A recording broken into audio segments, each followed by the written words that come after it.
Selamat pagi teman-teman semua. Ya, semangat. Jumpa lagi sama saya ya di kelas 12. Ya, selamat yang udah naik ke kelas 12 semuanya. Walaupun kita belum pernah ketemu, tapi saya yakin kamu udah sering lihat saya ya. Karena setahun kemarin kita sering, bukan sering ketemu ya. Kamu sering lihat saya, tapi saya belum pernah lihat kamu ya. Ya, sering lihat video saya ya. Oke, eh, di hari ini kita belum masuk ke materi ya. Eh, masih eh, kita akan review di kelas 12 ini. Kita akan pelajarin apa aja gitu supaya kamu ada gambaran apa aja sih yang nanti akan kamu pelajarin gitu, supaya kamu ngerti ya, supaya kamu tahu ya. Jadi eh, dari sekarang udah mulai punya gambaran kira-kira. Oh, ada suara kodok ya. Karena saya ngelakuin ini malam-malam ya, jadi ada suara kodok yang masuk, nggak apa-apa ya. Oke, biar agak rame, ada backsoundnya, backsound kodok. Oke, jadi eh, lanjut ya. Eh, biarin aja suara kodoknya. eh Apa tadi saya mau ngomong, lupa. Oh ya, untuk di semester eh, genap dan semester ganjil nanti kita akan pelajarin apa aja supaya kamu bisa mengerti dan punya gambaran ke depannya ya. eh untuk di semester ganjil di kelas 12 kita akan belajar.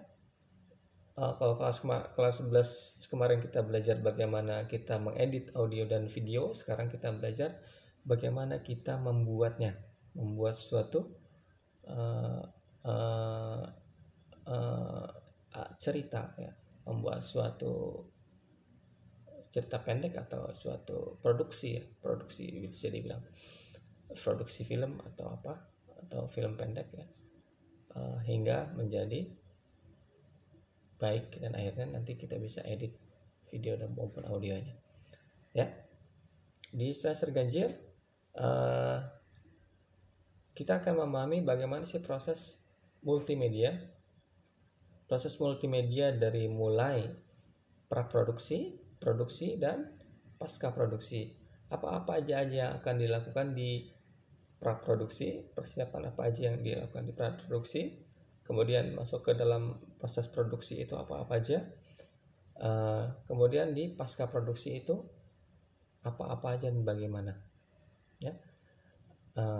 Itu proses dari awal, dari hulu hingga hilir, dari awal hingga akhir, dan secara keseluruhan supaya kamu bisa memahami. Dan diharapkan dengan kamu mempelajari alur proses produksi multimedia ini, kamu bisa berkreasi, membuat suatu karya, membuat suatu cerita atau suatu video pendek ya, video-video pendek yang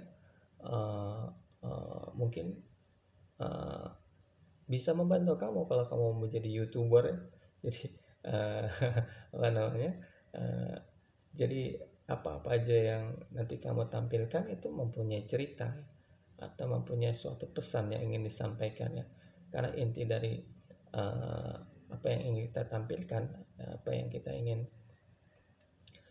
sampaikan dalam suatu karya itu adalah bagaimana kita menyampaikan suatu pesan melalui video ya. Bentuknya kebetulan kita akan pelajarin ini video ya, ya. Kemudian di samping kita pelajarin proses produksi multimedia ya, kita akan juga pelajarin bagaimana prosedur untuk mengoperasikan kamera video. Jadi kamu di sini akan belajar bagaimana teknik untuk pergerakan kamera, teknik framing ya. Ya. Jadi ada pergerakan kamera ya, atau biasa kita disebut framing, maupun teknik pengambilan sudut gambar ya. Jadi ada teknik pergerakan kamera maupun sudut gambar ya, nanti kita akan pelajari itu ya. Kemudian Di samping itu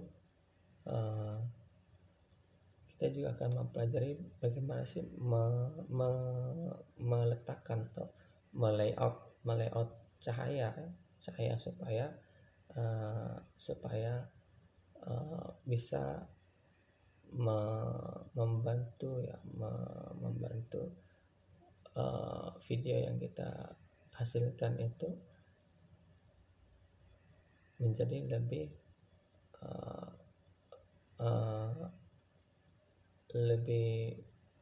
lebih sesuai dengan keadaan, ya. Artinya dengan bantuan dari lighting ya, kita bisa men-setting emosional dari penonton. Contohnya ketika kita bikin film horor kan nggak mungkin lighting yang terang benderang ya. Nah, bagaimana menaruh lighting yang baik ya supaya contohnya film horor yang nanti akan kita tampilkan itu menjadi lebih dramatis ya, lebih kena lah kayak yang nonton itu. Jadi ada unsur dramatisnya itu. Jadi seperti itu fungsi dari membuat suatu circumstances ya, membuat suatu kondisi. Lighting salah satunya fungsinya itu. Kemudian apa tadi? Kita juga akan belajar bagaimana untuk mengoperasikan kamera video sesuai dengan prosedur, ya. Terus juga diharapkan nanti kamu bisa menerapkan teknik pergerakan kamera berdasarkan framing, yang tadi saya bilang framing, ya, atau ukuran, dan dari angle, dari sudut pandang. Jadi ada dua ya, ada framing dan ada angle. Ya. Terus bagaimana kita melakukan rekaman gambar yang bergerak menggunakan kamera, yaitu di semester ganjil ya, semester ini ya, nanti akan kita belajarin. Kemudian di semester genapnya kita akan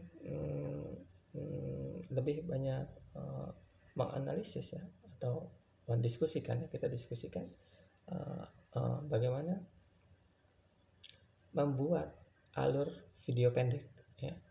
Jadi video pendek itu bisa berupa video profile atau video iklan layanan masyarakat atau video-video apapun ya. Jadi di video pendek itu kita buat sesuai dengan skenarionya. Nah, kita terapkan penyuntikan video dengan yang sudah kita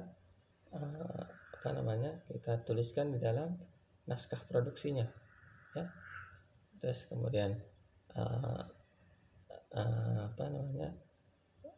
kita mulai masukkan narasinya atau perangkat dengan ceritanya, alur ceritanya ya.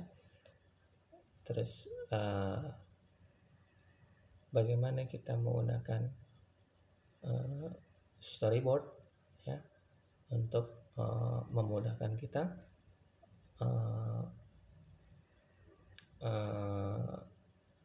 menerapkan sesuai dengan skenario ya yang sudah kita tulis sebelumnya.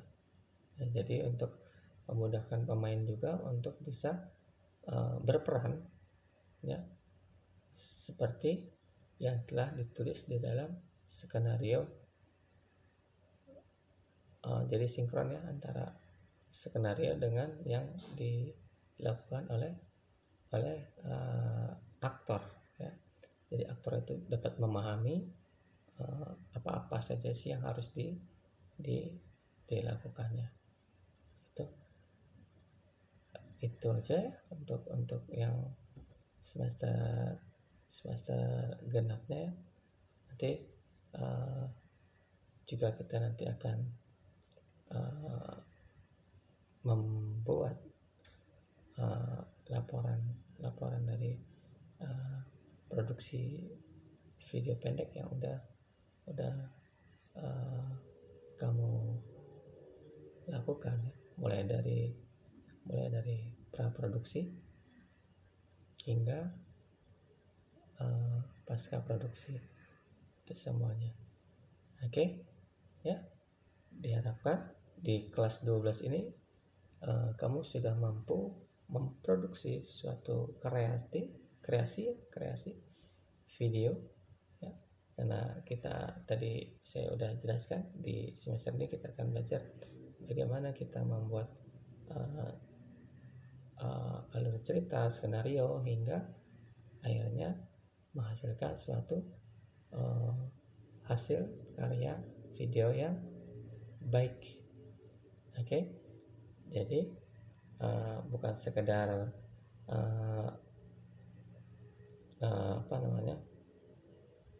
bikin video joget-joget doang di TikTok ya, tapi mulai saat ini cobalah berkreasi untuk membuat video yang dapat menyampaikan pesan yang baik dan tentunya bisa bermanfaat untuk banyak orang.